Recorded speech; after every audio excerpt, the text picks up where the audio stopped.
Çdo mëngjes zgjoja trupin tim me një gotë magjike. Një lëng jeshil, plot vitamina, antioksidant dhe premtime për imunitet të fortë. E pija me bindjen se po I bëja dhuratën më të bukur shëndetit tim. Por pas 6 muajsh analiza e gjakut më la pa frym. Mjeku më pa drejt në sy dhe tha: "Diçka po e dëmton mëlçin tuaj. Unë nuk pija alkool, nuk haja ushqime të skuqura, bëja palestër." Atëherë çfarë po më shkatëronte trupin? E vërteta ishte brenda asaj gote që e pija çdo ditë, dhe përbërësi I shëndetshëm që besoja verbërisht po më dëmtonte në heshtje. Lëngu mendova se për shpëtonte. Gjithçka filloi në janar. Isha 34 vjeçe, punoja në zyrë. Jeta ime ishte ngarkuar por e rregullt. Nuk kisha probleme serioze shëndetësore. Thjesht ndihesha shpesh e lodhur, e fryrë, pa energji. Në rrjetet sociale shihja çdo ditë video për detox, superfoods, forcim imuniteti. Influencere që betoheshin për një lëng jeshil që pastron mëlçin, pastron gjakun, rrit energjin. Dhe unë ra shpreh këtij premtimi. Receta ishte e thjeshtë. Spinaq I freskët, kale, xhenfil, moll jeshile dhe një lug pluhur superfood që e blija online me ekstrakt çaji jeshil shumë të koncentruar. Çdo mëngjes esëll një gotë e madhe. Në fillim ndihesha fantastike. E le, e pastër, madje edhe krenare me veten. Pas 2 javësh fillova të postoja edhe un foto. Filloni ditën me energji natyrale. Detox 30 ditor. Mendoja se po bëja gjën më të mirë për trupin tim. Muaji I parë ndryshime pozitive. Lëkura më dukej më e pastër. Fryrja e barkut u ul. Kisha më shumë energji në mëngjes. Kjo më binte edhe më shumë se isha në rrugën e duhur. Nuk e dija se mëlçia ime po punonte me mbingarkesë. Muaji I tretë, shenjat e para që I injorova. Fillova të ndihesha e lodhur pas diteve, me një ndjesë si presioni në anën e djathtë të barkut, me të përzjera të lehta her pas here. E justifikoja me stresin e punës. Jam lodhur, kam ngrënë diçka që s'më ka bërë mirë, por vazhdoja ta pija lëngun çdo ditë. Madje shtova dozën e pluhurit të çajit jeshil sepse lexova që rrit metabolizmin. Muaji I katërt, trupi fillon të flas. Një mëngjes u zgjova me një dhimbje të çuditshme. Jo e fortë, por konstante. Shkova në punë gjithsesi. Pas dite më kapi një lodhje e rëndë. Një lodhje që s'kishte lidhje me mungesën e gjumit. Fillova të vërej se urina ime ishte më e errët se zakonisht, por përsëri nuk ndalova lëngun, sepse në mendjen time ishte natyral, dhe natyrale nuk të bëjnë dëm, apo jo. Muaji I 6, analiza që ndryshuan gjithçka. Vendosa të bëj analiza rutin. Asgjë serioze, thjesht kontroll vjetor. 2 ditë më vonë më telefonon laboratori. Duhet të vini të flisni me mjekun. Enzimat e mëlçisë, LAT dhe SETA ishin dyfishuar. Mjeku më pyeti: a pini alkool? A merrni ilaçe? A keni hepatit? Asgjë nga këto. Pastaj më pyeti: a merrni suplemente? I tregova për lëngun tim të mëngjesit. Kur përmenda pluhurin e koncentruar me ekstrakt çaji jeshil, ai u ndal. Më shpjegoi diçka që nuk e kisha dëgjuar kurrë. Ekstraktet shumë të koncentruara të çajit jeshil, sidomos në doza të larta dhe esëll, mund të shkaktojnë dëmtim të mëlçisë tek disa persona. Unë e pija çdo ditë, esëll, dhe madje e kisha shtuar dozën. Tronditja. Nuk e besoja. Si mund të më dëmtonte diçka që shitet si superfood? Si mund të ishte rrezikshme diçka që influencerët e rekomandonin çdo ditë? Mjeku më tha diçka që s'do ta harroj. Natyrale nuk do të thot gjithmonë e sigurt, sidomos kur është e koncentruar. Ai më ndaloi me njëherë suplementin. Më dha analiza të tjera për të përjashtuar sëmundje të tjera. Dhe më paralajmëroi: nëse enzimat rriten edhe më shumë, mund të përfundojmë në dëmtim serioz të mëlçisë.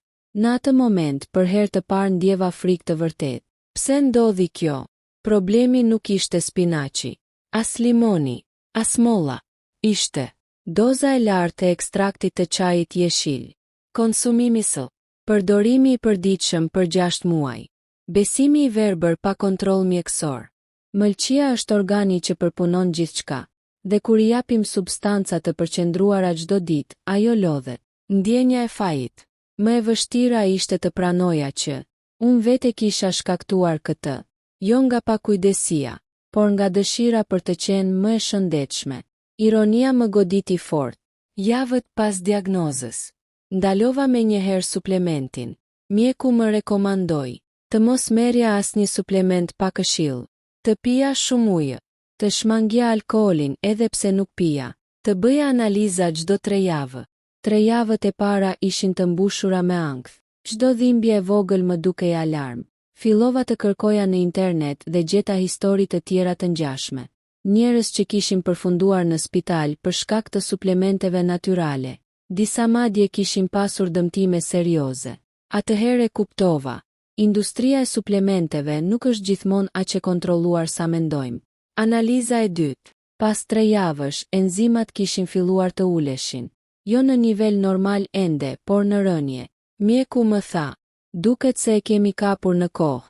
Lotët më dolën pa e kuptuar. Isha një hap larg një problemi shumë më të madh. Mësimi i parë i madh. Shëndeti nuk përmirësohet me ekstreme. As me detox 30 ditor. As me produkte magjike. Trupi ka sistemin e vet të pastrimit. Mëlçin, veshkat, zorrët, dhe kur ne mundohemi ta ndihmojmë me doza të tepërta, ndonjëherë dëmtojmë. Trupi e PS 3 muajsh për superlëngun. Ditën që e ndalova suplementin, ndjeva një përzierje emocionesh. Frikë, turp, zhgënjim, por mbi të gjitha dyshim. A do të rikuperohej mëlçia ime plotësisht? Mjeku më shpjegoi se mëlçia është një nga organet e pakta që ka aftësi të jashtëzakonshme rigjenerimi, por kjo nuk do të thotë se është e pathyeshme. Nëse e kapim herët, trupi ka shanse shumë të mira të rikthehet, më tha ai. Por 3 muaj që pasuan ishin një provë vërtet për mua. Java 1-2, trupi në konfuzion. Ditët e para pa lëngun e mëngjesit ishin të çuditshme. Kisha krijuar një ritual, një identitet rreth tij. Zgjohesha, përgatisja gotën jeshile, ndihesha e disiplinuar. Tani, u zgjova dhe piva thjesht ujë. Fizikisht, lodhja ishte ende aty. Ndjesia e presionit në anën e djathtë ul pak. Të përzierat pothuajse u zhdukën, por psikologjikisht isha në alarm. Çdo sinjal i trupit më dukej si paralajmërim. Muaji i parë, ndryshimi i vërtetë. Vendosa të mos zëvendësoja suplementin me një tjetër. Këtë herë do ta bëja ndryshe. Fillova me gjëra bazike. Më shumë ujë 2-5 litra në ditë. Ushqimi thjesht, pa teprime. Ecje 30 minuta çdo mbrëmje. Gjumi 7-8 orë. Asnjë magji, vetëm disiplinë e qetë. Pas 4 javësh bëra analizat e radhës. Leta dhe site kishin rënë ndjeshëm. Jo perfekte, por në kufi shumë më të sigurt. Mjeku buzëqeshi për herë të parë. Kjo tregon se shkaku ishte shumë i mundshëm suplementi. Një pjesë e imja u lehtësua, tjetra u zemërua me veten. Muaji i dytë. Trupi fillon të qetësohet. Fillova të vërej diçka interesante. Energjia ime po stabilizohej. Jo bom energjie si në fillim të lëngut, por energjie qëndrueshme. Lodhja e rënde pas ditës u zhduk. Ngjyra e urinës u kthye normale. Presioni në anën e djathtë pothuajse nuk ndjehej më. Një mbrëmje teksa ecja mendova, sa shpesh ne ngatërojmë stimulimin me shëndetin. Lëngu më jepte ndjesi të fortë energjie në fillim, por ndoshta ishte thjesht një reagim metabolik i përkohshëm. Trupi im tani po funksiononte pa mbështetje artificiale. Çfarë mësova për ekstraktin e çajit jeshil? Gjatë këtyre muajve bëra kërkime serioze. Zbulova se ekstrakti i përqendruar përmban nivele shumë të larta katekinash. Në doza të mëdha, sidomos esëll, mund të krijojë stres oksidativ në mëlçi. Disa raste të raportuara kanë përfunduar edhe me hepatit toksik. Problemi nuk është çaji jeshil si pije. Problemi është forma e përqendruar dhe dozimi i pakontrolluar. Unë po e merrja çdo ditë, esëll, dhe në dozë të rritur. Një kombinim që për trupin tim ishte shumë. Muaji i tretë. Analizat vendimtare. Kjo ishte analiza që më mbajti zgjuar ne të tëra. Nëse enzimat nuk normalizoheshin, do të duhej hetim më i thellë. Kur mora përgjigjet, duart më dridheshin. LT në nivel normal. ST në kufi normal. Mëlçia ime ishte rikuperuar. Në atë moment kuptova sa afër kisha qenë një problemi serioz. Mjeku më tha, je me fat. Shumë njerëz vazhdojnë suplementet edhe kur trupi u jep sinjale. Shenja që nuk duhet i injoroni kurrë. Nëse merrni suplemente sidomos për detoks ose energji, kushtojini vëmendje. Lodhje e pashpjegueshme. Dhimbje ose presion në anën e djathtë të barkut. Urinë shumë e errët. Të përzjera të shpeshta. Humbje oreksi. Zverdhje e syve ose lëkurës, shenja serioze. Unë pata disa nga këto, por i justifikova. Gabimi më i madh ishte normalizimi i simptomave. Ndryshimi i mentalitetit. Më parë mendoja, sa më shumë superfood, aq më mirë. Tani mendoj, balanca është superfuqia e vërtet. Trupi nuk ka nevojë për ekstreme, ka nevojë për qëndrueshmëri. Nuk ka nevojë për pastrime drastike. Ka nevojë për ushqim të rregullt, gjumë, lëvizje dhe qetësi. Ironia e madhe. Unë fillova këtë rrugëtim për të forcuar imunitetin, por stresova mëlçin. Doja të isha më e shëndetshme, por për pak rrezikova shëndetin real. Sot, nuk marr asnjë suplement pa u konsultuar. Nuk besoj çdo reklam me fjalë si 100 natyrale, detoks total, pastron mëlçin, rezultate të garantuara, sepse mëlçia nuk ka nevojë të pastrohet me pluhur magjik. Ajo bën punën e saj shumë mirë nëse ne nuk e mbingarkojmë.